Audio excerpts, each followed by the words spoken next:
Hello and welcome to the Salmon's Pizzeria, bringing you your slice of Scottish football. I'm your host today, Ethan Hampton of the Dens Park Choir and commentator for DTV, bringing you a Dundee perspective for a preview of the Dundee Derby, and I'm joined by my special guest, Alex Marr, a Dundee United fan. Alex, it's the big one on Sunday. Uh, I don't know what the mood is in the United camp, but I think with Dundee fans right now, we're all a little bit nervous going into it. How do you feel about the whole thing? It's a bit odd because obviously I didn't play at the weekend because your lot puts out the Scottish Cup, but don't worry, the curse of 1910 still going on, which makes me feel a bit better about myself. And it's hard to judge because I think obviously kind of the way things ended in the Aberdeen game a couple of weeks ago, but I'm quietly confident. But it's a derby, so then that as soon as I'm quietly confident, I think, oh crap, we're going to lose this now. So it's just that state of nervousness that kind of happens. It's slowly, gradually coming to a head all week, and I'm starting to get a little bit antsy and just want to get to Sunday now. I'm actually a bit in reverse. I was very pessimistic about going to Tynecastle in the Scottish Cup. And then by the time I saw the crowd, I then convinced myself, no, we're going to do it today. And when Shaughnessy equalised, I thought, yeah, we're going to go all the way here. We're going to nick it. It's all going to work out. And then obviously I was just kind of left, completely dumbfounded that we just chucked it. But then going into this, I don't know. I just kind of feel like I say to myself, if we were to win the derby, it probably comes at a time where we're not expecting it, where we're kind of expecting defeat. That's kind of like the Dundee thing, the Dundee way to do things these days. Is the good results kind of come unexpectedly, and it's when the hype is built up, when we're expected to kick on, that's when we fold and crumble. So yeah, I'm not feeling pessimistic about Sunday, but I'm not feeling overly optimistic either. I'm kind of caught in the trenches, kind of in between the grey area of no man's land. But we're talking a little bit before going live on air. We listened to the Edinburgh Derby preview, the same podcast here, Salmon's Pizzeria. And one talking point I quite enjoyed listening to was they were on about pre-Derby rituals. And so I sat and I think to myself, do I have any pre-Derby rituals? I never really considered them to be rituals, but yeah, I suppose I do have my own patterns before a game like this. And Alex, you're very much of the same cloth. Yeah. Again, it's one of these things you don't actually think about it. You just kind of do it almost subconsciously, I suppose. But for me, it's always wear a retro shirt for a derby. I've got more recently, I always wearing my supporters foundation scarf. Make sure I have a steak pie and a tea before the game. It's just those sort of things for a derby. You just want to make sure everything's right. Not quite full Rafa Nadal, 20 different things before a match, but it's if you've not looked them up, Google them now because they're just incredible. By the way, like the Rafa Nadal things, because there's like he touches every sock before every point and stuff. It's weird, but yeah, not too many crazy ones, more mundane stuff, but it's still, I think it's important. Like I have to me and my dad sit together at Tannadice, and I always make sure, like my dad's not too bothered about which we sit in our seats, but I always make sure I sit in my seat for a derby, especially for a derby, just because it's not that it's lucky. I've seen a fair amount of terrible United performances over the years, but it's just one of those things you just kind of got to do, otherwise it doesn't feel right. Yeah, no, I've got a few as well. Like, I always wear the same scarf for a derby. I've got an old scarf that I took to special games. It was there the season we won the championship in 2014. It was there winning the title against Dumbarton. I wore it in the first derby victory we had in about 10 years, when Paul Heffernan scored.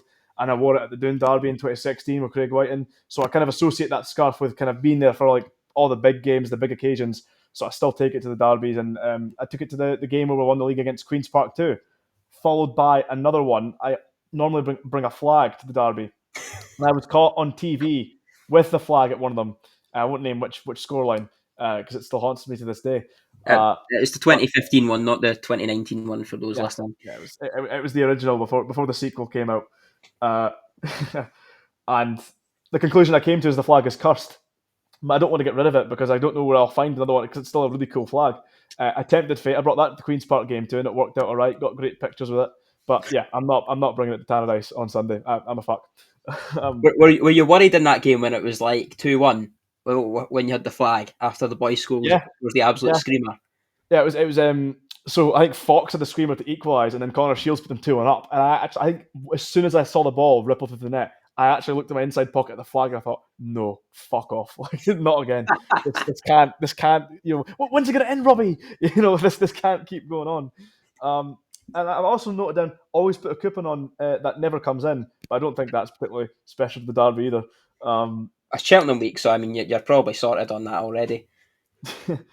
No, I've maybe got a line for if we get beat to say, everyone's focusing on the horses at Cheltenham. They should have been focusing at the fucking donkeys at Tannadice instead. Uh, but I normally wear dark blue to the derbies as well. So I'm maybe going to change, wear a white away shirt or something, see if that mixes things up. That'll finally end the Tannadice streak for Dundee. See if that makes a difference. And that's kind of just about it. All I've really got for Derby Day. Um, but yeah, no, just maybe there's some things I do for this one that I don't do normally. But then again, I'm not really often in the crowd these days. As mentioned earlier, I tend to do the commentary through the club. But it's nice to have a break. I actually said to them when I took the role when I was 17, any and every game except the derbies. I've got to be in the crowd for that, and so staying true to my word. But we look ahead, Alex, onto Sunday, and the main question I've got is how exactly should these teams set up? Because when I look at Dundee United, they seem to have a really good thing going right now with Vico Savelj in midfield. And there was a question, wasn't there, at the start of the season on who will be pulling the strings in midfield? Will it be Captain Ross Docherty or will it be David Babunski? But now, fast forward, it's actually going to be neither of them as things stand from the looks of things. There's obviously Alan Campbell that was brought in, and a bit of a coup for Dundee United, at least on paper. I think Jim Goodwin more or less kind of said the same thing. And he's going to be playing alongside Savelj. I know Craig Sibbald's been back in the thick of it, but then you've also got an option for the likes of Lucas Stevenson too. So am I right in saying that you look at that United team and the target man is leading the way? You can name the back five that's going to start. It's just more of a question of how they're going to set up in midfield.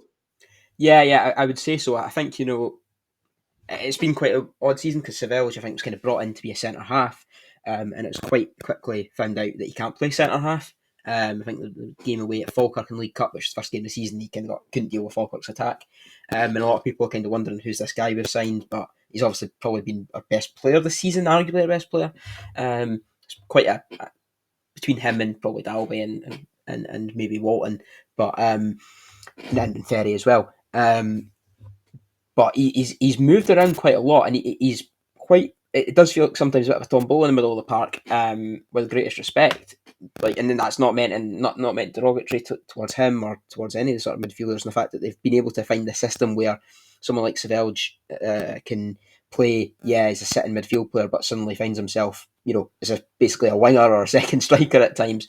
Campbell's been an interesting addition. I think United have broke the bank really to try and get him to the end of the season on a short-term deal. I think that's very much a statement of intent from the board and from Jim Goodwin that Europe is the aim. Not sure it's quite working so far. I think he still feels like he's a little bit slow and a little bit off the pace, just probably from a lack of not playing. But he tends to be playing a bit further forward than he was at Motherwell. He's a bit more of a kind of second striker. He's played that role, second striker away at Celtic Park. Sort of came into that role at times against Aberdeen, albeit in the second half against Aberdeen, it was pretty much 11 men behind the ball for the last 20 minutes, which didn't really work. But yeah, I think between that middle of the park, you've kind of got a lot of different options. I think Stevenson as well. He sometimes plays a little bit wider, but has came in recent weeks. Sibbald has came back to fitness, which is really important. I think he's a player that can manage big games really well. I know his fitness probably isn't quite there to play a full 90 at the minute, but he's a very, very good player when he's a very good Scottish Premiership player. I think he gets quite a lot of stick sometimes for various reasons, but I think he can offer an outlet that other players don't necessarily have. Babunski seems to be the one that's fallen through the traps, which is probably a bit harsh on him because I think he is a good player, and I think there's definitely a lot of technical quality in there. I still think he's getting to grips with the Scottish game. There was rumours of him going out on loan in January, and I think he didn't want to go out on loan. He wanted to stay and fight for his place. Goodwin hasn't really played him that much, but yeah, it's definitely interesting to see that how that midfield's going to shape up. The big worry has obviously been Docherty's lack of fitness. I think Dundee United are a much better team with Docherty in the squad compared to when he's out the squad. I think there is some sort of long-term illness there that's been the sort of cause of his issues. He's kind of came in for a game and then kind of missed 3 games, and it's been a bit of mystery as to why. For some reason, the club haven't really came out and said anything for whatever reason. But I think he's certainly one that it looks like he's going to miss Sunday, and he's a big miss because I think he can provide. You saw it in the cup derby in January where United were missing the sort of middle of the park a ball to send out wide because the guys like the other. I don't think any of the other midfielders, Sibbald can just about do it. I don't think anyone else quite can be an anchor in the same way that Docherty is. But it will be interesting to see what actual team Goodwin put up because he has changed that about a wee bit in recent weeks. Yeah, I mean, I'm quite the admirer of Craig Sibbald, and I have been for a few years. And from what I've seen, United seem to always kind of be a better team when Docherty's in the side. So I kind of assumed to myself, well, Babunski would then be the natural guy to float in. And from what I don't watch an awful lot United, but he's probably the best technical player I've seen in that side as well. So I think, yeah, you're kind of spot on as far as I'm aware. Um, Again, not to say that I know all that much about United, but yeah, certainly a lot of interesting questions to be raised. Not even just on Sunday, but I guess for just for United in general going forward, because they're in the race for the top six. They want to be in the race for a European place, and one of the most important things you could probably have for something like that is just kind of familiarity, which is actually in contrast something that Dundee don't have at the moment. That's the big difference between the two Dundee teams is United have a very clear identity. You know the shape they're going to play. You know more or less the team that's going to be out there, like I say, minus question marks in midfield. You look at Dundee, though, we've been changing midfield dynamics. We've been changing striker partnerships, goalkeepers even, the back line. So we've done it so often, we don't really have anything that's consistent and, of course, performs at the same time. We're probably like the only team in the league that's never had like a run. We've been very hot and cold throughout the entire campaign. Um, and in my eyes, if you've got a team that's low on confidence but still holds a strong chemistry, and then you can weather the storm long enough until you kind of get your groove back and the confidence then returns. And because that we don't have that, that's why we find the trouble that we're in just now. Um, and I think that's kind of the main thing going into this derby is you feel that with Dundee United, they just have to play their game. With Dundee, they need to experiment still to a degree. So that's the one main uneasy feeling I've got with Dundee. Again, not just for Sunday, but again as the season as a whole. United have got that identity. They're rigid. They're hard to break down as it is. At the last game at Tannadice, Dundee had Luke McCowan, who's a great box-to-box midfielder, covering ground, inspiring attacking phases of play, can really pull the strings. But since his departure, that's a void that's not been filled. Scott Fraser was meant to be that player, I think, but he's been injured. Lyle Cameron kind of personifies the team the same way because he's been very hot and cold himself. And Josh Mulligan has been our best option at right wing back. We've been persevering with a 5 or the 3 at the back, whatever you want to call it. So he's not really had a real chance to blossom in midfield. So yeah, it's a tough one to kind of figure out. And certainly when you look at derby games, generally speaking, especially when I look at United and I see Savelge and I see a Campbell, you need, I think, a midfield enforcer. And the last time United beat Dundee, the first thing that comes to mind was Jando Fuchs absolutely ran the show for United that day. That was the game where Ian Harkes, I think, scored the goal at wasn't the last minute, but it was fairly late on. Free kick, wasn't it? It was a late free kick. Something like I just remember And it was the keeper kind of goes through the keeper's hands. Yeah. Yeah. Not to make you relive it, I enjoyed that, but I think he saw it late. Maybe it was deflected. I remember thinking it. I think it was 81st minute. I think. Yeah. No, I think that was the first game with a full crowd at Tannadice post COVID actually.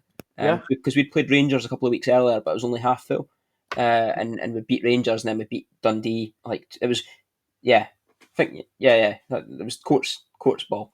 It does feel like with Dundee, it's been you'll probably know you'll know better than I, of course, watching Dundee every week. But it does feel very much like square pegs and round holes. At times, I think it's just trying to make things work, and it's kind of a mark of a side that are like I think Tony Docherty. This is a huge game for him. I think I've obviously reading what various Dundee fans have been saying, and the ones I know have been telling me. is that he is under pressure. It's four losses in the last five in the league, five in the last six. You include the cup game, I think. And you're you know St Johnstone are only now 3 points ahead. So they could go into the derby bottom of the league, depending on what St Johnstone do. I don't know who they're playing at the weekend. Probably someone who'll hammer them anyway. But it's they're playing Aberdeen. There we go. I remembered there. So don't worry, St John's. Aberdeen will probably win that about 6-0. But it does feel like for both teams this is hugely important. I think it's actually one of the most important derbies in years for very different reasons. In the fact that Dundee probably need to sort of point out this to kind of galvanise them to make sure they can just escape that relegation battle, because it does feel like slowly across the season Dundee've been falling further and further into it without Yeah, looking terrible at any particular point. sleepwalking, really. Yeah, exactly. Yeah, And it's hallmarks of, say, when Hibs went down in I think, was it 13-14, where they just yeah, kind of like they were under mid-table Butcher. most of the season, yeah, under Butcher, and they were mid-table most of the season, and then just started slowly slipping towards the relegation spots throughout that season. And it does, and you kind of got the hallmarks of that. And I think I said it on the pods earlier in the season that Motherwell were the same, and Motherwell and Dundee were the two teams that looked like they were going that way, and Motherwell seemed to have turned the corner in recent weeks. And then it's mad that you can say that, because Dundee could still finish top six if they, which is a mad thing to say, Yeah, just how tight the league is. But for United have been in different form. Probably touch on that a wee bit later, but it's a lot of disappointment in the fact in the Hibs game that United probably feel really hard done by, where Dalby's goal being disallowed, and then a goal kick given when it was a corner, and then Hibs scored off that, which was effectively when they scored one like 90th minute as well. And then the Aberdeen game, where United were dead on their feet, probably didn't deserve the win in all fairness, because I think probably too defensive. But conceding a last minute equaliser, those are two huge games where United have dropped points, and it does feel like there's a bit of a they just need a win, just need a win, just to kind of get that confidence slightly back, just to keep in that European fight, especially as Hibs in particular look in such good form, and look like they are the favourites to get third, and United are it's a United. funny thing as well. I Yeah, interviewed Ian McCall before the last derby in the Scottish Cup, and a point I made to him that he never thought about before, but completely agreed with, and I don't know if you've ever noticed, is that the Dundee clubs they never do well at the same time. You no, of can course. maybe, Yeah.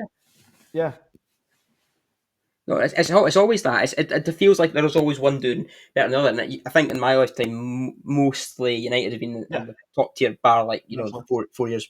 I think 5 years United have spent in the second tier of my lifetime. Dundee have probably spent about 8 or 9, probably. I think roughly about that. I do have But the stats. United have spent, in terms of league separation, Dundee have been out of the league for a combined 10 years, but 9 of them, because obviously United were in the championship that one year with Dundee as 2019, well. 20, yeah, yeah. So nine years in Dundee's case, and United were down for a total of 5. But again, you minus the one, so that's 4. 4 years of absence on United's part, 9 on Dundee's. So 13 years effectively with no derbies.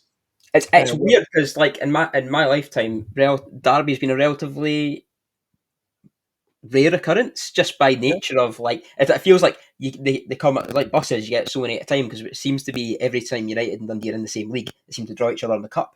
I think that's pretty much happened every season. Like, that have been or nearly every season that we've been in the league together. Um, and you do. I think there was one year we even had a friendly and were drawn in the cup, which was just a bit ridiculous. I think there were 6 derbies that year. yes, Um, yeah, that was John 12, Daly scored the winning goal at Dens in the friendly, and then it was the Scottish Cup quarter final. yes, When 2012-13, I want to say, off the top of yes, my head. yes, Yeah, that's right.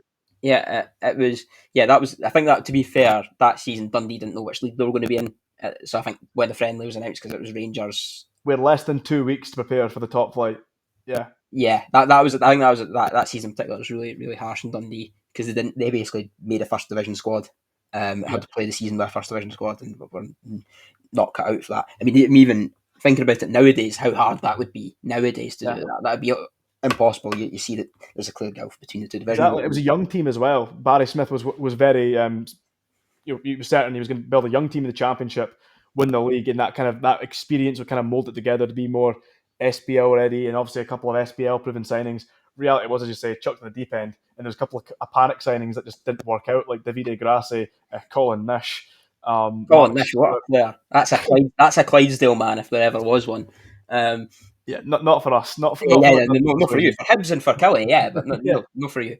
Um, but yeah, I think it's it is a thing where other than maybe one season, I think 14-15 United and Dundee were both in the top half. top six. Yeah, Or 14-15, I think we used sixth, and United were fifth, and Dundee were sixth. I think there was one season where that yeah. happened. Yeah, That season did happen, but again, there was sort of a pendulum swing to that where Dundee were kind of flirting with relegation for a little bit, then got on the run. The David Clarkson run basically just like done us miracles. We're getting to the top six, but as we're on the ascendancy, even though United finish above us, we win that derby at Dens, the 3-1 when Heffernan scored that I mentioned earlier. United were kind of on the decline at that that was the point, which start. That was obviously when Armstrong and yeah. Mackay Stephen were sold, and United brought in Robbie Muirhead, which was not a good signing. And Blair Spittle, who just wasn't ready to play Premiership football. Yeah, well, Who's United now were relegated the following season. So again, that's kind of like that exactly. was yeah. So Dundee were on the up and United were on the down. Even that in that 1 year where it reads that they're doing well at the same time, it still wasn't the way. And that's maybe how nature simply meant to be. Maybe Dundee and Dundee United are meant to be the yin and yang I was going of to say Scottish football. the The yin and perfect yang of balance. Tannadice Street. So I think in a couple of years' time, United's pitch will be terrible, and Dundee will be, So I think they'll. I mean, historically, it used to be United's pitch was awful, to be honest. So, Yeah, yeah, there's some truth in that as well. But it does feel like that, and I think it's probably part and parcel of a derby, and especially in a city particularly small like Dundee, where is a city of 150,000 people, to have two clubs, two of the biggest 7 or 8 clubs in the country is pretty impressive in its own right. And it's true. You look at United's history and Dundee's history. Dundee were very big in the 60s, very big in the early 2000s. United were very big in the 70s, 80s, and sort of late 2000s, early 2010s. And it's kind of, you're going to get the same. There's always been, football's seems to have a weird way of being cyclical. I think even in the United's best era, I think there was only a few seasons where United and Dundee were both in the old Premier Division. yeah. Um, I always question how Aberdeen would do if Aberdeen were actually a two club city as opposed to the one, and it would the fortunes be maybe like kind of reversed or mirrored. But one thing I do love about both Dundee clubs, just as a stat, was both Dundee and Dundee United made it to European Cup semi-finals, and it was the first time a city had two clubs, I think, reached that stage. Or at least the cities that you looked at, Dundee have actually beaten in that regard. London hadn't done it at that point, and Manchester hadn't done it at that point. In Liverpool, I mean, I name a don't think major Madrid city, and had it's either. I don't think Madrid yeah. had at that point either, because I think it was I don't just think Glasgow Glasgow had then. either. Actually, now that I think about it, I think it was just Celtic had also won the European Cup of '67. I don't think Rangers ever got as far as a Rangers semi-final have stage. Rangers effectively made the de facto semi final in 91-92. Yeah, It was a group stage. It there was we go. the final 8 were in a group. Beat Were in two Glasgow as groups well and then. they finished second. So they effectively made the Champions League semi final. I think they missed out by Uh-huh. 1 point of making the final. But yeah, effectively no Scottish clubs have done it in that competition. So yeah, no, it's pretty mad stat. I think say Manchester have done it now. Yeah, Quite but we were obviously. first. That's the thing. Like Yeah, we beat them all to it. and and it's again it's and both cheated out by Italian clubs. So it's Bang on. see uh, I'll bring my AC Milan top. You can bring your Roma top. The the but yeah, I think it is obviously interesting to talk about cyclical, but I think this is such a I think Dundee seem to be in this state of transition, trying to get past McCowan's departure. How do you see sort of Dundee's midfield three actually working together? Because it does feel like I said earlier, it's square pegs and round holes, but obviously you see them every week. I only see them on sports scene most of the time, and laugh at Twitter when I see the results come in. But what's what do you think Dundee need to do differently? Yeah, so obviously, if you look at Dundee across the season, some star players that I think outsiders would pick and say, well, they look quite good earlier on. You're looking at the likes of Lyle Cameron, Oluwaseun Adewume, and Mo Salah. But the reality is, of course, when these players play very well, the team do very well. But they've been off the boil in recent weeks, and that's obviously been a massive problem for us, especially considering that between Cameron and Adewumi, they were kind of the main sources of creativity. And that's one thing I feel this squad lacks. Although we score a lot of goals, we're pretty clinical. I think we're outperforming the expected goals. If anyone actually believes in those levels of statistics, the way I judge it is how many chances do we create, how many shots do we get on target. Generally, as long as I've been keeping count, shots on target ratio has been very poor this season. Particularly when I think recently we were at it was Fir Park at Motherwell, one shot on target all game. It was the goal. St Johnstone at home the other week. Other than the goal, I think Andy Fisher had one save to make, and it was against Lyle Cameron in injury time. A volley that was just kind of straight down his throat. So that's a main critique I've got for Dundee is there's a real lack of creativity in that regard. But our answer, I mentioned Giando Fuchs earlier for United when he ran the show. Our answer to that is meant to be Mo Silla. And Dundee do often heavily rely on him. And I'm not going to question his attitude like others have, because I don't think he actually is downing tools, as some would suggest. Because earlier in the season, with a game against Kilmarnock, and he played, despite the fact that morning his son was born in Paris. He spent very little time around the newborn offspring and his wife. This new family unit. He was there for the birth, and then he was on the first flight back to Dundee because he was desperate to play for us against Killie. So for that alone, you can't question the man's commitment. He is clearly committed to the cause. But still, the fact remains, in recent weeks, he's been quite poor. And the thing is, I'm just imagining a flight from Paris Charles de Gaulle to Dundee International Airport at Riverside. Yeah.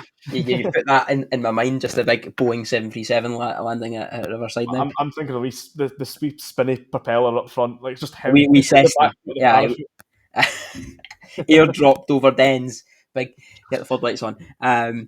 Much like the film Space Jam, off air we were talking about 1990s terrible films and terrible sequels. So the Bill aliens Murray, have taken Mo Silla's ability. Yeah. yeah, to be fair, some of the Dundee team do look like they've been Space Jammed at times this season. So it's not a completely unrealistic comment to make. So who's Scottish football's Michael Jordan then to save us from this mess with The him? Monsters. Who are the Monsters? I think that's probably at the minute I'm just thinking of like Montrose, but Monsters along the Montrose. That's a question for the viewer of the pod. Yes, Who is yes. Michael Jordan of Scottish football? And will he save Dundee on Sunday? Just Neil Doncaster getting the Toon squad together. God, I can just there's something in this. There's an only excuse sketch in this if that was still running. But yeah, I mean, I think it's quite interesting with Dundee's defence as well. I think Dundee have been really quite high scorers in the league. I mean, I think joint fourth in terms of goals scored. They've scored more goals than United actually, but have conceded the most. And the XG is in terms of XG, if you're a total nerd like me, I think they've conceded like the highest XG by about 6 or 7 compared to even Ross County. Conceded goals than everyone else. How worried are you about that Dundee defence, especially when you've got like Sam Dalby, Glenn Middleton? I do say York van de Sande. I'm not joking when I say that, because I do actually think he's been a very, very good player when he's came on. And I think there is, even though he hasn't scored yet, despite being a striker, he brings a different element to the team. Does that worry you in terms of a derby game, and especially a team that you've conceded six to against twice in the last decade? It does worry me. It does. And I look at the last time we kept a clean sheet in the league. Also, we kept one in the Scottish Cup against United in the Cup. God knows how that happened. But when we did it in the league, I still don't know who lost that game. But then again, I feel like I remember Mo Silla had a good game that day as well. It's kind of maybe backs up the point I was saying about him. When he plays well, the team do well. I mean, as it stands right now, in terms of that Dundee midfield alone, it's actually a 19-year-old that's kind of pulling his weight there. It's Cesar Garza that we've got on loan from Monterrey in Mexico. And it's just, it's simple things. Fights for everything, has that real grit about him. When he chops things up, he also keeps a nice positive flow as well. So he actually can play a bit as well as, just covering every blade of grass and giving it, 110%. But I feel that's kind of the key, to kind of control the game as best as we can, it's got to be through that Dundee midfield, right? So there's a question of fitness in there as well. That one clean sheet in the league, the midfield three was Scott Fraser, Lyle Cameron, Finlay Robertson. It was a Dundonian trio. Scott Fraser's not played a game since. He's been injured, but he's meant to be back and in contention for Sunday. So I put up my preferred lineup for Sunday on Dens Park Choir, as did Jake. We both put ours up. And in mine, I've got Silla dash Fraser because I simply feel we need. I talked about the importance of a physical enforcer, but we also just kind of need experience because we're the youngest team in the league. We have an average age of 24.9, and quite clearly it's the experienced players that are actually improving us as of late. Joe Shaughnessy coming back, the club captain, that's been massive for us, and he'll hopefully kind of keep things a bit steadier defensively. So far in the games he's played, we're still conceding kind of 2 goals on average. But like I say, it's more than just the backline that kind of need addressed in that regard. But Shaughnessy is a big help, and Jordan McGee as well. And the thing with these experienced players, it's not even just so down to ability; it's more down to just maturity, decision making, making the right passes. It's just take that little bit of pressure off of other players. It's those little elements that come a long way, I feel, in the overall stretch of the game. And that's the main thing about Scott Fraser as well. He can just hold on to the ball, and I feel he's the kind of the perfect player, really, that if he has to be a substitute, you bring him on for the last 10, 15 minutes if you're trying to hold on to the lead or whatever, assuming Dundee would get to that stage in the first place, mind you. But yeah, I think it's all to do with that midfield dynamic. I think Garza's a nail on to start. He has to. He's been our best player alongside Joe Shaughnessy in recent weeks. Then you've obviously got, for me, it's a coin toss. It depends on Fraser's fitness. I would like to see Fraser give the nod of approval if he's ready for it. If not, you've then got to go with Silla. And when Dundee had that run when we beat United in the Cup, when we drew with Celtic and Rangers at home, I know there were draws, but the performances were excellent from a Dundee perspective. It was very refreshing to see the midfield dynamic then get swapped at that point, and we had Silla and Garza complementing each other so well, and Adewumi then kind of like running in as the 10, covering all the space, being direct, making chances happen, having shots on goal. But I don't know if that's necessarily the same way we will go, but it's got to be something, I think, somewhat similar, because I felt the midfield looked a lot better at Tynecastle than it had done in previous weeks. But like I say, it just depends. I mean, if you have Mo Silla on a good day with Cesar Garza, I feel that gives us the best possible chance of winning. But again, that's kind of contradicting what I've said earlier when I said I probably wouldn't start Silla if I could, just based on recent performances. So yeah, to answer your question, I am worried, of course, because as it stands, we need to score 3 goals to kind of win a game on average. And, we don't score many goals at Tannadice in a course of 90 minutes. Never mind, just the derbies, generally speaking. So it's obviously a worry. And I look at United too, and, it's evident that Sam Dalby is kind of United's match winner. You look at the United team, who's going to win them that game? It's probably going to be Sam Dalby. And interestingly, they've got a lot of players, I think, that are capable of quality deliveries. When you look at Ryan Strain, Will Ferry, Trapanovsky, Glenn Middleton, Kai Fotheringham, you've got plenty of service to find that one target man. And let's say Dalby has an off day at the office, you then have natural finishers to chuck in there with the likes of Louis Moult, who's actually a better outlet than he probably gets credit for as well, by the way. I'd agree with that. Yeah. I actually think a lot of people kind of almost kind of look down on Louis Moult, but I actually think United are a much stronger team when Louis Moult is there, even if he's to come off the bench. I think there's a number of games where he's came off the bench late on and he's been the impact, or it's been him or it's been York van der Sande, been one of the two of them that have made, or some games it's been them both, where they've managed to just provide that extra outlet. I'm glad you brought up Van der Sande specifically, because I was going to mention him in terms of those deliveries too. Not that he's the kind of guy that would do a pinpoint cross from like 30 yards out, but that first derby of the season, great assist for Trapanovsky to set up the opener. And all that is, it's simply just positional awareness. He knows exactly where Trapanovsky is. He kind of he doesn't rush to make the pass. He looks to draw in the defender to open up the space, then lay it to him on a plate. You look at Van der Sande's record before he goes to Dundee United as well. He's not a prolific goal scorer, really, but the assist record is actually very, very decent for a striker. So I think that goes to show that across his career, he's always had that very good sense of positional awareness, complements the goal scorer next to him. And the overlying point I'm getting there then is that United actually have a very flexible attack in that regard. It's not just about Dalby. There's also Rory Payton, who's a very good natural finisher alongside Louis Moult. And there's Van der Sande that, again, who can add to that kind of depth of find the guy that's going to score the goals. I think we're still yet to see the best of Rory Payton. I think he's not he's probably been the most disappointing of the three players to have come. Well, him and Farini have both not really Mhm. um, set the header on fire, which is probably a bit disappointing considering the ability he had at Queen's Park. Maybe that's just it'll come. I think it tends to be weird with January signings. Sometimes it might take them a month or two to get into it. United have kind of had, because being out of the cup, has kind of had this weird stop start uh, run of games. But yeah, York van der Sande, he's a total menace. He's so important in these big games to come on and just he really seems to ragdoll a lot of defences that don't know how to deal with him. And I think it kind of goes to show that he's a striker who doesn't score goals, and he's a cult hero at United already.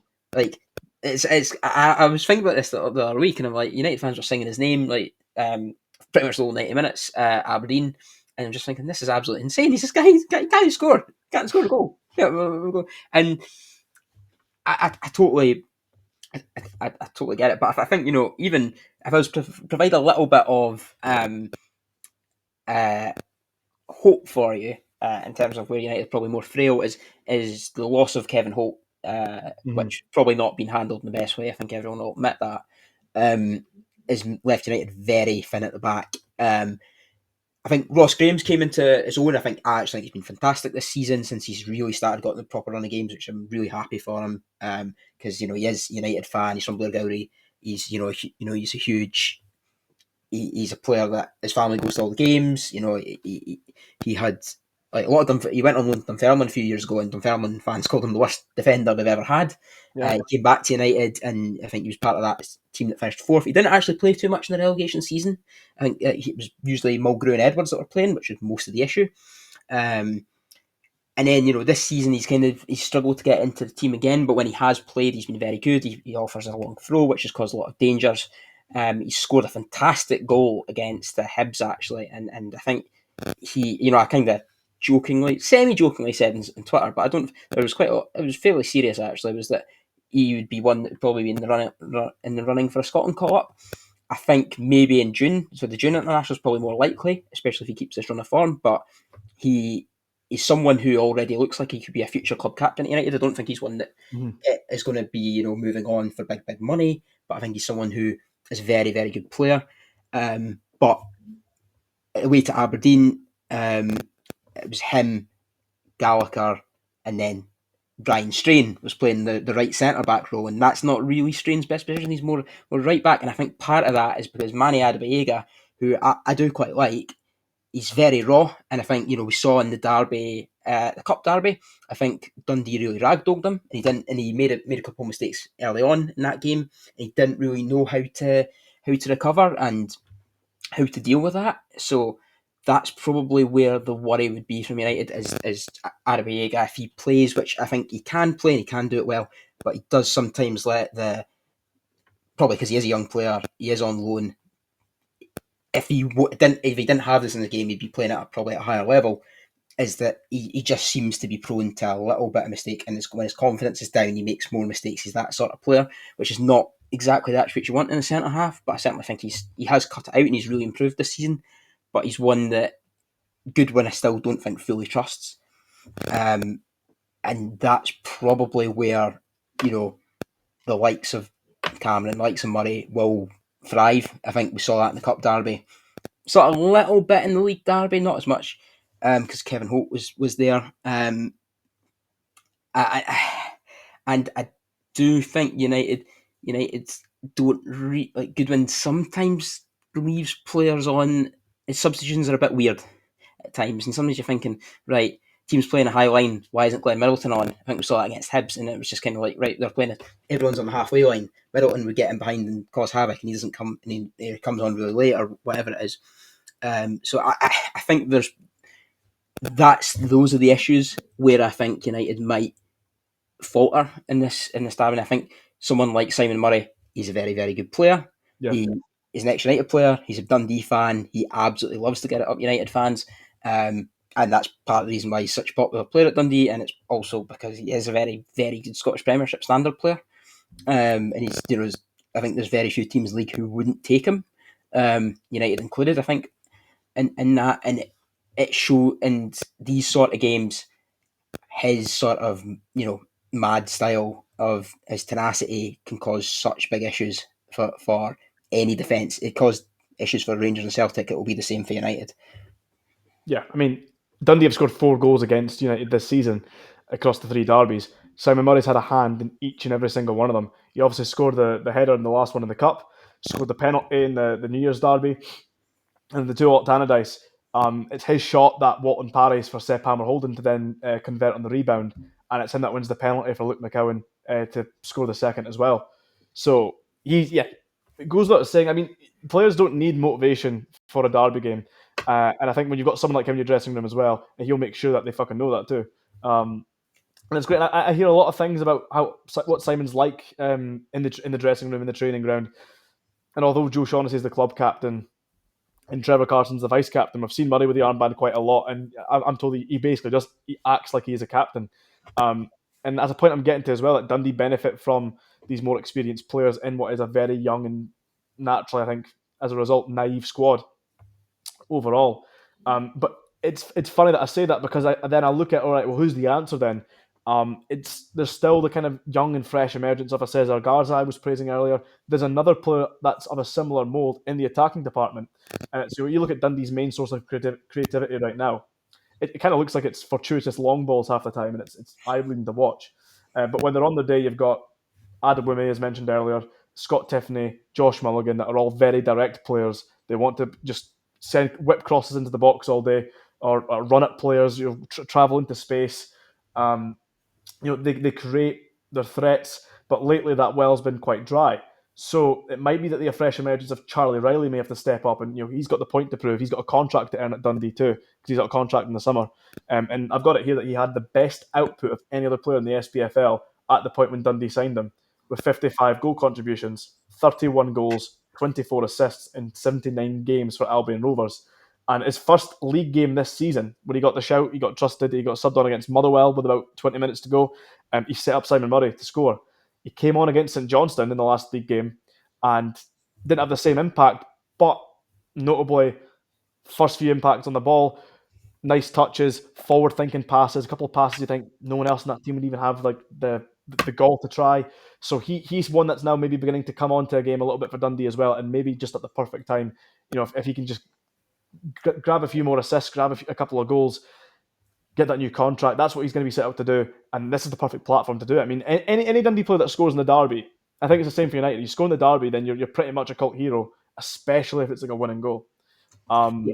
I mean, for sure, like Cammy Smith, Charlie Telfer, obviously Craig Whiting for Dundee are players that were fairly average at United and Dundee, but have cult Still got sung status about. amongst the fans. It's Yeah. it's the same, and it's what happens in these derbies. The thing with Charlie Riley is you don't get nominated for being young player of the season at a League Two club and I think the worst team in the SPFL at the time, Yeah. without being very, very good. And I was really excited to see what he'd do in the Premiership. I think he's a player that I wanted United to sign. When I saw he went to Dundee, I thought, oh, that's a great signing. He'll do really well. So obviously, I know you said he suffers from injury and he's not been wasn't overly trusted. I think fair to say, and I think it's probably a greater trend in the Scottish game about young players not being trusted. I've seen a fair few United players like that as well. But I think he's someone that I think can cause a big issue if he's back fit. And I think you suggest he's probably more likely off the bench, but he's a player that with all the attributes he has, it's the sort of player who will win a free kick, take a fantastic corner in the last minute, put a whipping ball right to Murray's feet in the last minute, which is to score a winner or an equaliser. And those are the players, especially against tired bodies, which I think United, whilst being a very fit team, have struggled with his fitness. But United have scored a lot of late goals. Two latest ever goals in United's club history have came this season against Killie and against Hibs earlier in the season. 98th and 99th minute. So Ross Graham and Mishak, which I still don't know how Mishak's goal against Hibs went in. It looked like it was going to be 20 yards over the bar. But yeah, the Aberdeen game we saw kind of United were dead on the feet last 20 minutes. and especially with a very stretched defence, and does feel like there's players carrying knocks just through the intensity of the season. Hopefully the week off's helped with that. A player like Charlie Riley's one that does kind of fill me a little bit of dread. Not too much, obviously, because he's not done too much at Dundee, but he has the attributes of a good young player. And, from a Scotland point of view, I obviously hope that he does eventually kick into it. I just hope it's not at Dundee. But, these are the sort of players that I think you'll see. I think Kai Fotheringham's another one at United, which he seems to get trusted in the bigger games, which is a bit weird. He doesn't seem to play the sort of run-of-the-mill league games, but he seems to play against Celtic, seems to play against Aberdeen, and I kind of Derby kind of fits in that as well, as he'll probably come off the bench in the Derby. I would have said Owen Sturt and Miller Thompson would be like those two as well, but they've both gone on loan in January and both seem to be doing really well. Starting in particular has got League One Player of the Month for this month for Montrose. So maybe he's in that Monstars team we're talking about. And yeah, I think it's going to be very interesting to see what Dundee shows up, because it does feel, I think Dundee up their game against better teams in the league. Against Aberdeen, against Celtic, against Rangers, you do seem to, when the TV cameras are there, Dundee seem to be, this is a good Premiership side. This is why Tony Docherty gets lots of praise from media and stuff for being a good manager. And then it's when the TV cameras aren't there and it's a run-of-the-mill Premiership game, they seem to be like the freak. Seems to be like Abbott and Costello. It's what I get at, when the hype is built up, when they're expected to kick on, that's when they crumble. But however, it's the games they're not expected. It's maybe able to do with pressure. It potentially is, and that maybe comes with having the young team. But I'm glad when you touch on Charlie Riley. Like the main thing that comes in my head is when you've got a team that's kind of low on confidence and they're not really want to try shots on goal. They don't want to try and take risks. That's probably the best point to have a player that has a point to prove. That's got, again, like a contract to play for. They've got to get inventive. They've got to get creative. They've got to show what they're worth. So someone like Riley, and I would even then go to a further extent and say Ethan Ingram is a right back, full back anyway, of the same mold. I mean, Dundee fans will want to see players that show a lot more heart and grit than they've seen in recent weeks. Then those are the players I think that you look to then integrate into a game like this, that again, they'll have their tails up because they're wanting to not just keep a place in the team, but they're wanting to prove so much more than that. And again, especially when it contrasts to players that are low on confidence, that can also rub off on them.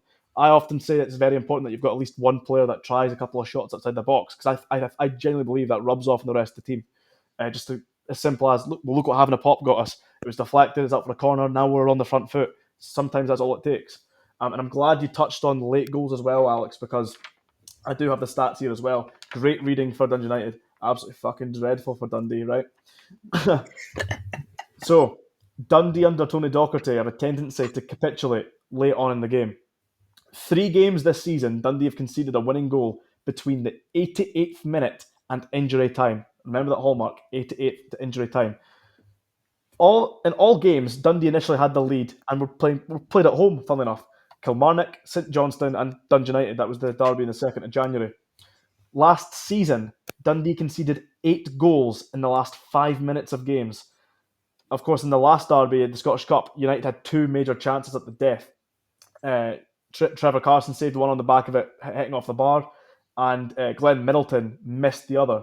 So we rode our luck there, and if United are chasing the game or they're searching for a late winner, there's this guarantee they're going to get that late chance. They will get a late chance. It's just a case of who will it fall to and will they take it? I think is the main question there, because on United's end they have scored 10 goals this season between the 88th minute and injury time, which has earned them 20 points this season, almost half their points in the table. And it's only 28% of their goals scored this season in the league as well.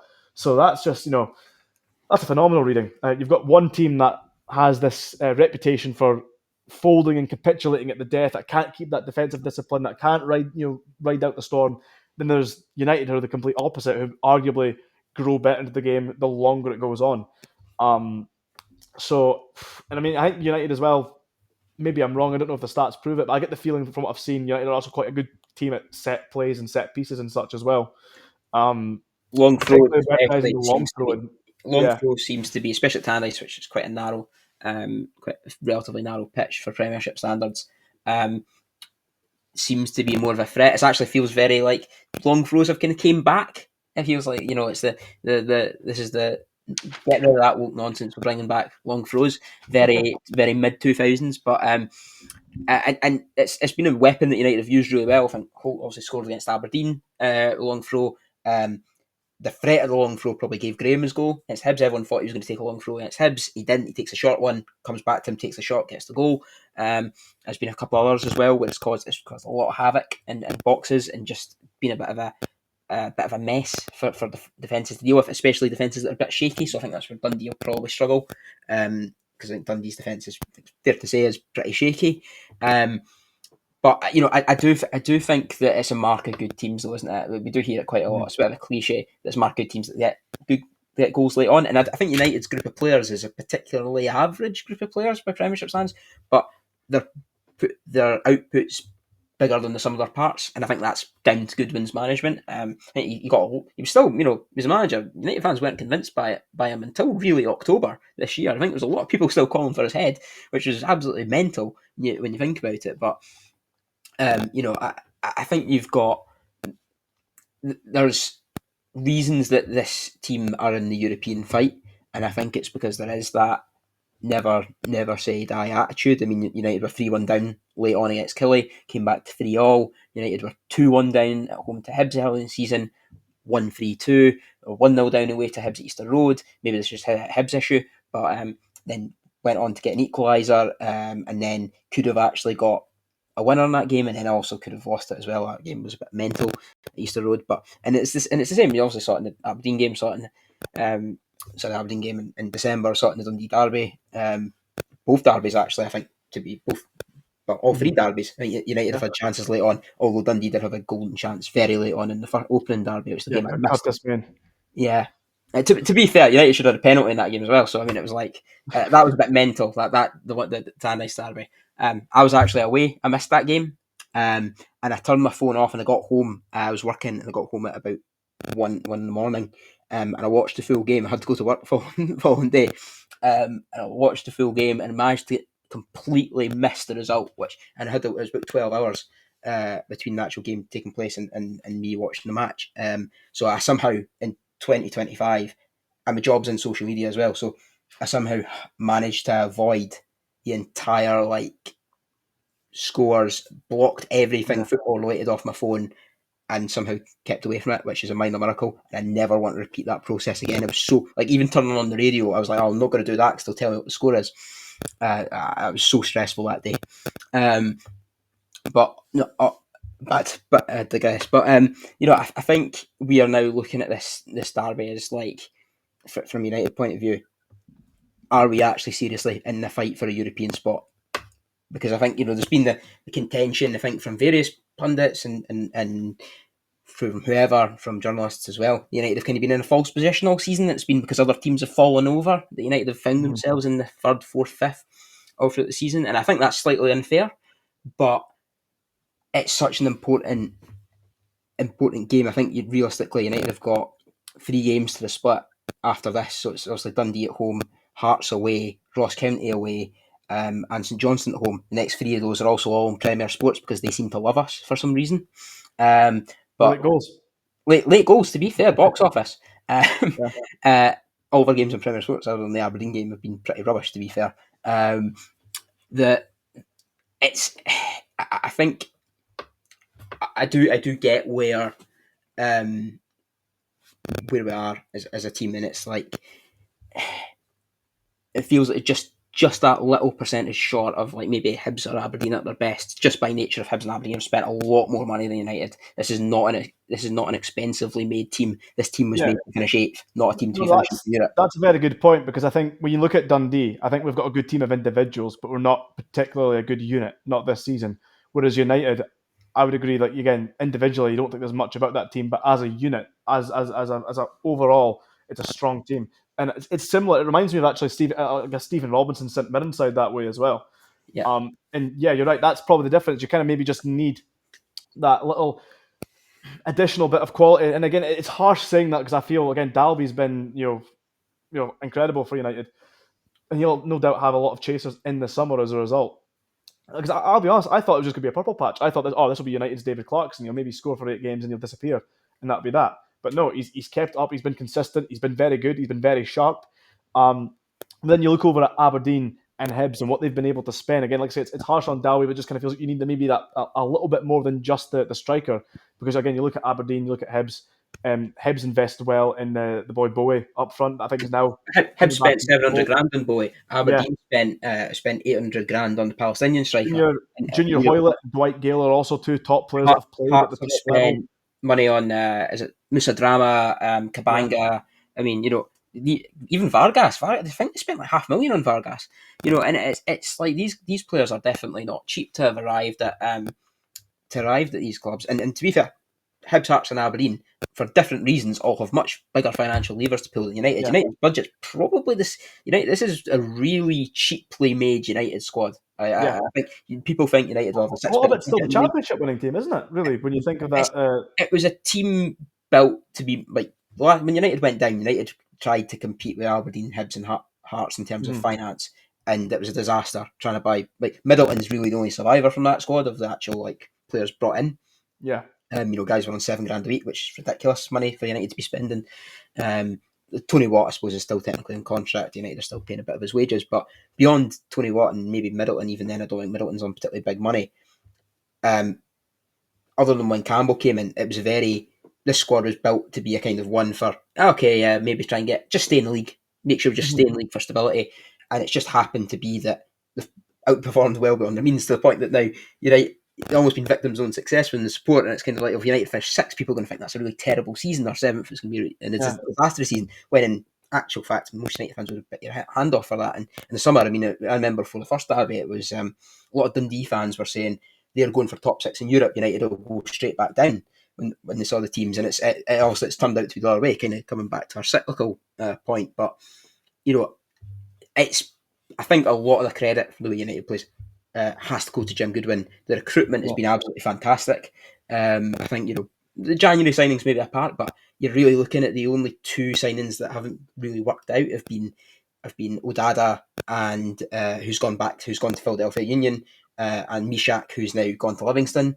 They're the only two that haven't really worked out. I mean, even Babinski, you could say, has maybe not been great, and Trapanowski has been weak at times. They've not maybe not hit the ground running as much as you would have liked, but they're still, good players, and people can see that. And I think that's been the difference between probably any United side that I can remember, other than ones that have brought through sort of really good young players, is that the team as a whole seems to really be high in quality, high standards, never say die, all that kind of, I say tenacity is probably a great way to describe it. Just and I think that's what a lot of clubs in this league have been missing, and it's been that consistency of doing it, and it's not just been really up for one game; it's been up for every game, and that's why I do partly think that I think this puts United in probably a good stead for the derby. And I know this derby so far goes out the window, as I'm sure you're ready to say with a bunch of stats you've got prepared, but I don't know. I just have a feeling that United are going to win the derby. I've talked myself into it. United are going to win this derby fairly convincingly. Yeah. There you go. I said it. I think it all comes back to those late goals as well, though. When you talk about tenacity, I think United are a very resilient team. Have United had a game at all? I don't think they've had a single game this season where they've kind of lied down and taken a hammering off anyone. The games that get beat, they still tend to be tightly margined. I mean, I know when Rangers had that awful spell where they couldn't win an away game, I know they won at Tannadice. It was still only 1-0. When you went away to Parkhead, I think was that only 2-0 or something? Like, when Yeah. So teams do beat United, there's not much in it. When we beat United, it was only 1-0 as well. So United have very much, only lost. United have only lost by more than one goal to Hibs 3-1, to Celtic 2-0, Celtic 2-0 and 3-0 yeah, at Celtic Park, and Rangers 3-1 at home. And then the two Celtic games at Celtic Park aside, United could have won both games against Rangers at Tannadice. United were the better team for this last 70 minutes for the last 70 minutes in the game at Tannadice earlier in the season. United could have been 3 up at half time against Rangers in the one in, I think, January, February time, and lost 3-1. And I think that was probably very fortunate on Rangers, where just everything they seemed to take on target went in. And then the Hibs game was kind of one that I think, very controversial. Sam Dalby's a slow goal, which I'm not at all bitter about. And you think and that goes to show like how many teams go a season without really taking a hiding, even like good teams. Like you've seen it before. Like I've seen United teams finish third and take a 4-0 defeat away to Yeah. Motherwell or something. Well, it's like I say, if like that foundation of being tough to beat, that's what gives you a platform then to win those games later on. And that's such a massive asset, I think, that United team. You're tough to beat, you're resilient, and you hang on long enough that you eventually give yourself that platform to win the game later on. Dundee as the newly promoted team last season, I think it wasn't until February or something that we finally lost back-to-back games, and that was having to play Celtic on that run as well. So absolutely, that just that level of being tough to beat and not lying down to anyone. That I think again, some little things come a long way. It's maybe something I think that's maybe went under the radar with United this season as well. Because I mean, even last season we still took the 7-1 pumping at Parkhead. Like there's always one that goes to Parkhead and takes the 7, takes the 8, takes the 9. Usually St That's Johnstone. To be fair, they, yeah, they, they seem to usually take that. But but it's not United. it's what happens every season. It's just Yeah, by the way Celtic play and the players they have. it's not Your United season's though, and not it's judged. not going to be United under good when you feel. You Yeah, think that's something that they're gonna stay intact, and that's a group mentality. That's not down to individuals. That's maybe quite a good thing of not having. That's maybe the plus side of not having the individuals. That there is no kind of ego imbalances. That's I think there was maybe some murmurs that that's maybe an issue that Tony Watt had in amongst the United squad. Um, but yeah, that's the overriding point is, you're not going to be taking those heavy hammerings unless it's Jack Ross at Tannadice, of course. But, it's yeah, just, like I said, that gives you such a great platform. And I think that's how I could see this derby going as well. Even if Dundee took an early lead, United have done that before this season where they come back from behind to win games. Dundee are the opposite, or the exact opposite. We take the early leads just to throw them away. So there's a lot of contrast between these sides this season, and it's only fitting because you look one's in the race for Europe, one's in the race to stay in the division. Uh, but yeah, I think you see the overriding point I'm trying to make here. It's just all about being tough to beat. It's all about holding on, because if Dundee go 1-0 up, they're not going to go 2-0 up in the derby. Absolutely not. They're not yeah. going to go 2-0 up at I, any I point. don't. I think for in my mind, I think this is going to go.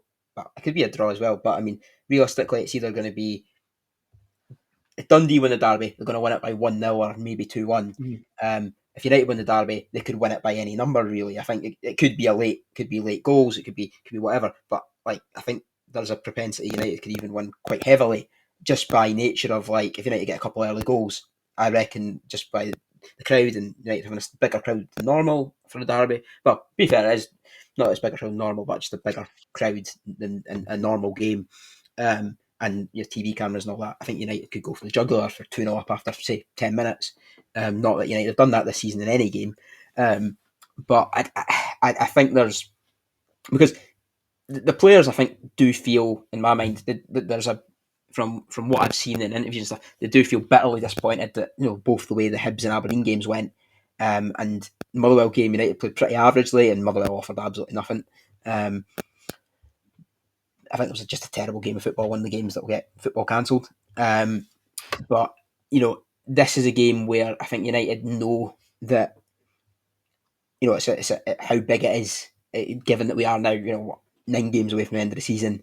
United are in a massive dogfight. Because United still haven't confirmed top 6. I think, a win does that. Win confirms top 6, which is a huge achievement itself. Yeah, It could potentially put Dundee bottom of the league, depending on what happens elsewhere.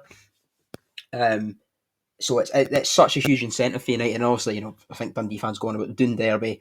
This is as close as we're probably going to get to that this season, just by nature of.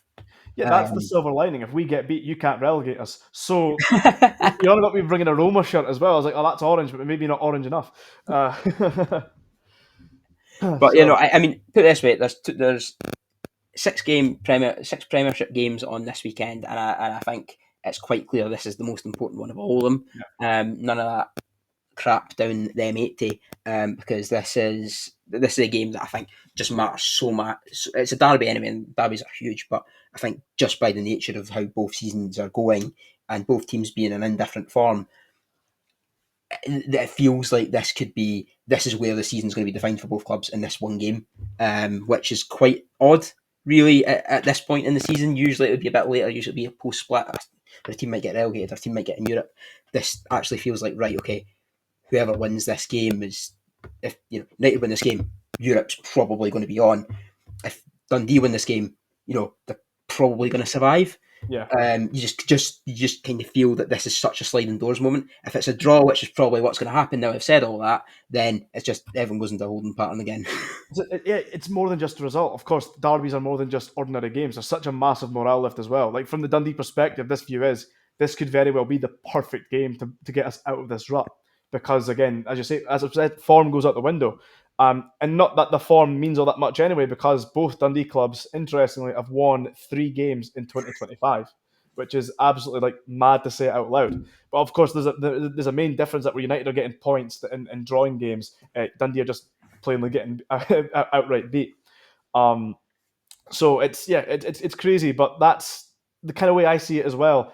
Is this all kind of started when we got beat off Hearts off the back of winning the derby? So in a sense, it kind of like so to have that reset to play the derby again, that maybe is exactly what we need because who's after the derby? Oh, it's Rangers at home. Well, normally we can give Rangers at home a good game. Historically, we do so. However, you lose the derby, you go into that game with a completely different mindset. So yeah, it's an opportunity for Dundee. I feel it's a massive opportunity, and of course, the whole place would be buzzing as well because it would be the first one at Tannadice in about 20 years. I've never seen a Dundee team win at Tannadice. Yeah, Um, neither have I. other than the Evening Telegraph Cup in 2007, whenever that was. That was at Um, Dens as well. It wasn't Tannadice. no, it was at Tannadice. The year the Discovery Cup was at Dens, and then the following year they played a friendly at Tannadice, which Dundee won. I'm Did it? sure. I'm sure. Maybe I'm misremembering this, but I'm sure I I've think you seen. are. I'm sure I saw Dundee win in a friendly at Tannadice in I'm 2007 or something like that. I don't Um, want to challenge you on that, but I know Brian Deasley scored the winner at Dens. Maybe Uh, that's what I'm thinking of. I and think. that was about 2007, the year prior. And I only know this because I've got a family attachment with Dundee's kit sponsors that year. The one at Tannadice, we got beat because if we'd won that and it was the family business on the kit, I'd be like all up in that having photos framed and stuff. But no, I'm fairly certain the one at Tannadice we got beat. But I actually advocated for them to bring that whole tournament back at the point when United got relegated the first time round, so we could at least have the annual derbies and we don't lose that. And I used to get asked last season even on the radio got asked to go on Sports Sound, and they would say to me, Ethan, would you rather Dundee United, win the league and you get your derbies back, or would you rather they stay down and enjoy their misery? And I said, I want the best of both worlds. I said, I want United to be drawn in the Cup and the Scottish Cup and the League Cup against Dundee, whilst they still torment away in the Championship. And I think that was the right answer. They seem to enjoy it anyway. No, you are right. It was at Dens. I don't know why. I think there was a friendly at Tannadice a couple of years later, maybe. Yeah. That I'm Oh, yeah, but we got beaten that one as well. Yeah, I think Um, you did get beaten. I'm conflating the two. uh, The one the season prior, Craig well, Levein was obviously. United manager. United were testing the new floodlights they just had installed. Yes, Uh, yeah, because United installed them on the purposes of qualifying for Europe. Because I think United yes, needed to make Tannadice UEFA compliant because remember the old Jerry Kerr stand, the old main stand had wooden benches and they got replaced with proper bucket seats. This is getting so nerdy into the lore of Tannadice and Dens at this point that we probably should wrap this up before people get bored to death of me going on about random friendlies from the we, mid 2000s. we really Um, should because I think in my head, the viewer, maybe the neutral that isn't a Dundee or Dundee United fan, maybe listens to this and they're maybe expecting us to go on about derby memories of mass derbies in the past. There's been very little of that. Yet that derby in particular that we just mentioned, Pat Clark scored for Dundee.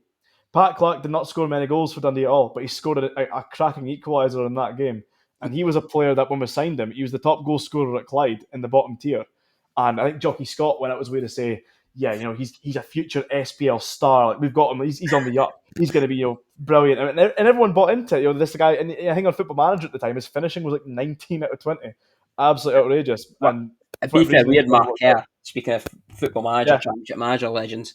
But here's my question for you, Ethan. Can you name the two other teams that played in the 2005 Evening Telegraph Discovery Cup with Dundee and United? Who were the two other teams that played in it? I want to say one was Millwall. No, it wasn't Mill. No, it's there were clubs from down south. I know. If it wasn't Millwall, was it Wolves? Wolves was one. Yeah, Yeah, Wolves was one. Wolves beat Dundee 4-0 in the third place playoff on the Sunday. I thought it was Wolves and Millwall, but I don't think it was the same English teams both times round. I think they No, changed it it up. was just 1 year One had the English teams. 1 year was just a right. derby. Yeah, Wolves is the only one I can remember. If it's not Millwall, Plymouth, I guess. No, I don't think you're going to get it. It was Sheffield Wednesday was the other Oh, it was the other yeah, team. I only went the Saturday, and I think it's the only time. It's the only time I've seen two men's games back to back in the same stadium. yeah, I've seen it with a women's team. I've been to like one day when they had like a Scottish Women's Cup final where it was like a Scotland Women's under 18 national, under 21 national, and the Women's Cup final. yeah. I've never seen it where you've had two games in the same ground on the same day, or certainly not back to back like that. And it was quite an enjoyable thing. It was a 1 o'clock kickoff for Yeah, I've done it Wales. before as well. It's kind of died out really. I think now with modern football, Arsenal used to have Yeah, the Emirates Cup, and that was what that was. You know, Valencia would play Monaco, and then Arsenal would play Benfica afterwards. Kind of shindig. I Um, think yeah, Electricity Cup as well, where they had like a League of Ireland select Celtic, Porto, and Inter would play at the Aviva Stadium.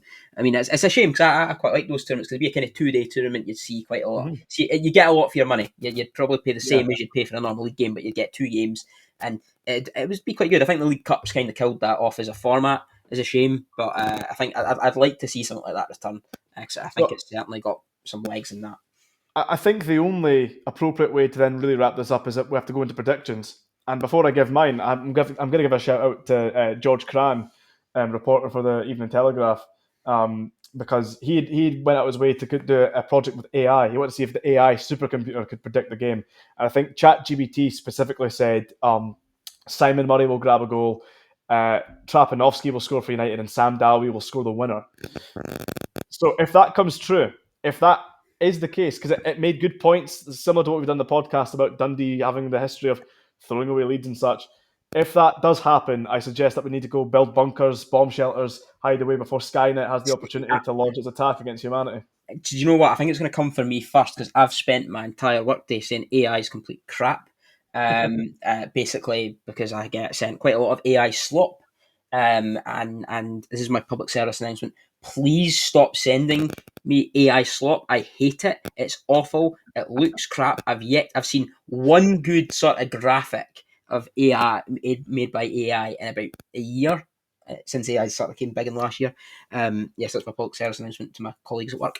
But yeah, uh, I would say I'm in a kind of similar kind of mindset. I think that 2-1's probably quite a sensible uh, prediction. I think 3-1 United realistically. I don't want to keep a clean sheet. I just think there's Simon Murray knows how to work against United defences. Just seems to know it, and he'll get a goal. Um, I do think. I think Dalby will get one. I'm going to say Ross Graham's going to get one as well. I think maybe a corner, and I am going to be. I've been saying this every week for about the last 6 weeks. I'm going to say York van de Sande is going to come off the bench and score his first United goal against Dundee in the derby to wrap up the 3 points. 3 points for the good guys up the road or back into the dressing room because it's not up the road. Sending news down the road and European football beckon so we can hear the Europa League anthem at Tannadice next season. Um, I'm going to be an arsehole, right? I'm going to spoil everyone's fun. I'm going to suggest that it's not going to be the climatic blockbuster we all want. I think maybe Dundee will perhaps take an early lead just to give us that false hope that we think things are going to go all right, and then United will have an equaliser somewhere in the last 10 minutes, and it'll end as a stalemate, a 1-1 draw. Just to kind of make everyone think it's just going to be the win, the turning point, the sliding doors moment, all this hype just to then kind of flatten out a little bit. That's what I'm going to go with. that would make a lot of sense given that it is a TV game. Um, Yeah. and there's been like I'll say, and I think I've been people know from the SPFL Watch stuff that I do. I'm quite critical of TV companies and how they sort of promote the Scottish game. What I would say is I'd actually give a lot of props to Premier Sports. I think they've done a lot of promotion for the game. I keep on mistakenly saying to you that you've used your commentary when they haven't. Um, Yeah. I did that before the last derby, and you're like, no, this isn't me. Oh crap, it isn't. I don't know why I thought that. But I think the amount of promotion I've seen from them about the derby, or certainly my algorithm, and certainly just generally watching social media, it's been really impressive, and I think deserve a lot of credit because this was a game that wouldn't have been televised last year in the league because of the way the TV contracts have changed this year. So a lot of props to Premier Sports to covering it. Still think they've got a couple of their picks wrong here and there. Yeah. I think a bit of credit there. They haven't paid me for that before somebody comes and says, "Oh, you're under the shell of them." No, because they still made a cock up with the graphic during the cup game last week. They said Dundee United had equalised against Hearts. Yeah, I clocked that as well. And I'll send you just the difference. I'll send you my clips on Premier Sports. I actually have featured on it, but they've just not used any of it. My best moment, it was away at I think it was Bonnyrigg, and they had no really good areas to set stuff up. So rather than have the traditional place to sit down, a plug to put our commentary gear in, we just had like a microphone in the feed of like the camera, and we're completely we're standing behind the dugout, completely exposed to elements. The feed kind of kept cutting out as well. So when Curtis Main scores his hat trick, now like I said, I've been commentating for about 6 years now, I think it is, and every time a Dundee player would score a hat trick, it would be when I'm not commentating. Like through some fucking way, it's just when I'm not on the microphone they'd score a hat trick, and I've been saving a hat trick line for years. Curtis Main finally does it. I've done it on Premier Sports. Bound to be great, and yeah, it kept cutting out halfway through, and it was simply the classic Martin Tyler FIFA. 3 of the best, he's made them pay, and it's a day he'll never forget. To be fair, do you know what? Again, those streams, I know the people involved in the production of them. Some really good people are doing them. And I actually thought it was quite nice actually to have League Cup games televised in that kind of Yeah, format. And good to hear your dulcet tones on the telly as well. awesome. I did enjoy that. I was watching them, and I was getting to see things like Bucky against United, games that probably never would be on TV. Bonnyrigg v Dundee, the two seagulls fighting at Brecon. As well, which I think you went quite viral on as well, which was quite funny. That wasn't me actually. I missed Was that not game. you? Was that the game you missed? No, but we had a good laugh about that in the media team. It was Stuart Patterson and normally my main co-commentator Liam Dowdles. They were on that day. It was at Brecon, and yeah, I wish I was there. That was hilarious. I went viral the season prior with Portala's comment. Aye, the Mexican wall on Trump would be proud of. I've managed to get through a whole podcast of talking about talking about men tangerine without coming to him, but we've managed to get it in right at the end there just as well. I've had a great bunch of fun. If you've made it to the end, well done. Thanks for spending an hour and a half with us, or however long it's been. I don't know. I mean, it's Jesus Christ, 10 o'clock now. The Rangers game's in extra time as we're recording this, which is quite mad. I've been glancing at my screen going, oh, what's going on there? Every now and then. That's why I've looked probably a bit distracted. But no, I've very much enjoyed it, and I hope you have a terrible weekend. I hope everyone listening has a fantastic weekend, and I hope you have a terrible weekend. Yeah, I appreciate that, you dirty Arab bastard. Let's see if we can bleep that maybe. Don't know if it'll stand the test of time. Yeah, no, of course, feelings mutual. I hope you have a lovely weekend, bar Sunday. I hope you have a tremendous Saturday. I hope you wake up in the right side of the bed and everything, but I hope for Sunday everything goes wrong. I hope a bird shits in your seat. I hope that the Van der Sande comes off the bench just to deck it and pass it or something like that. No. But yeah, no, I'd like to thank you all for it as well. Of course, tuning in to Salmon's Pizzeria. If you need any more incentive to have your bets on the Dundee Derby, just bear in mind it's actually Simon Murray's 33rd birthday on Saturday, so hopefully he'll give us a gift on the Sunday and go along with AI's predictions. So what about you in the comments? Are you AI or A no? What's your predictions? Let us know. Comment down below. Not because we're desperate for engagement or anything. Please. Okay. They don't let us out unless this gets a certain number of views, and we're trapped. I've not been fed in days. We'll be like the people in Severance that are in the sub basement. If you've been watching, I can play the xylophone off my ribcage in this cursed pizzeria. Anyway, as far as signing off goes, I think that was pretty decent. I normally don't know how to wrap this all up. So yeah, thank you all to everyone tuning into Salmon's Pizzeria for your slice of Scottish football. This is Ethan Hampton and Alex Marr signing out.